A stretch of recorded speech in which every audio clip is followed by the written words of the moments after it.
क्षण देखील पाहावयास मिळत आहे.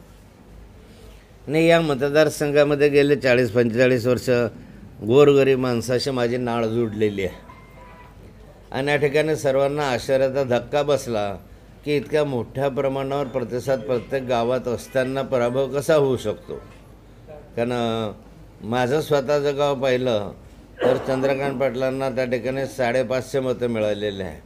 माझ्या उभ्या आयुष्यात कोणत्याही निवडणुकीत, जिल्हा परिषद असो, पंचायत समिती असो, का विधानसभा असो, का लोकसभा असो, माझ्या गावामध्ये एवढं मतदान कधीही विरोधी पक्षाला झालेलं नाही.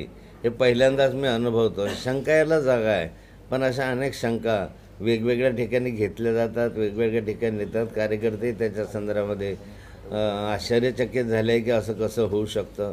पण जे झालं आहे ते व्हीव्हीपॅटमध्ये दिसतं आहे. त्यामुळे एकंदर त्याच्याविषयी काही तक्रार करणं मला योग्य वाटणार नाही.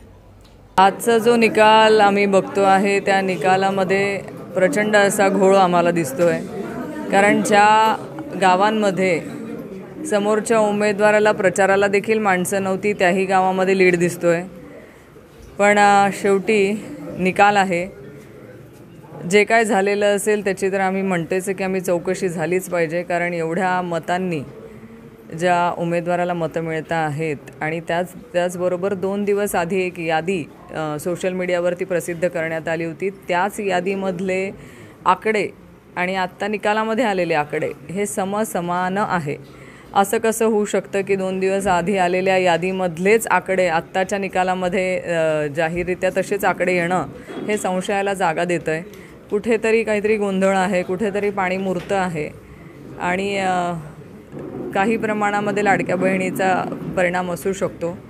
पण पराभव आहे, पराभव मान्य आहे. परत ह्या मतदारसंघातल्या गोरगरीब लोकांच्या सेवेसाठी, त्यांच्या सुखदुःखामध्ये सहभागी होण्यासाठी आम्ही कायम त्यांच्या पाठीशी आहोत. जिल्ह्यामध्ये महाविकास आघाडीने कुठेही खातं उघडलेलं नाही. मी साधी सांगितलं की ह्या सगळ्या निकालामध्ये एक गोंधळ तुम्हाला सगळ्यांना बघायला मिळतो आहे.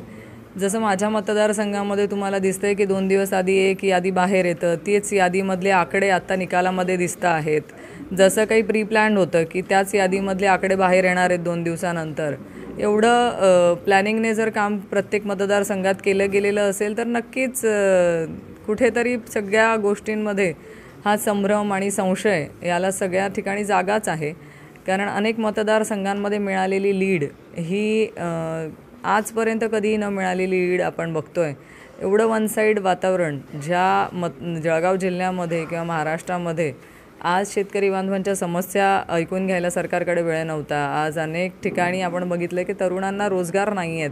आज महिला अत्याचाराच्या घटना वाढल्यात. असंतोष सरकारच्या विरोधामध्ये प्रचंड असताना जर असे निकाल येत असतील तर संशयाला प्रत्येक ठिकाणी जागाच आहे. या ठिकाणी काही महिला कार्यकर्त्यांचं भावनिक क्षण देखील पाहाव्यास मिळालेलं आहे.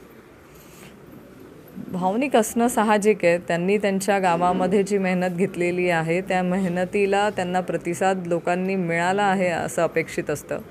आज इथे प्रत्येक व्यक्ती हा प्रत्येक गावातला आमच्या पदाधिकारी इथे उपस्थित आहे. आज त्यांनी त्यांच्या गावामध्ये जी मेहनत घेतलेली आहे त्या मेहनतीचा त्यांना त्या मेहनतीला कुठेतरी उत्तर मिळावं किंवा हे जागा निवडून आणावी अशी अपेक्षा असते. अपेक्षा भंग झाल्यानंतर थोडंसं वाईट वाटणं हे मानवाची वृत्ती आहे.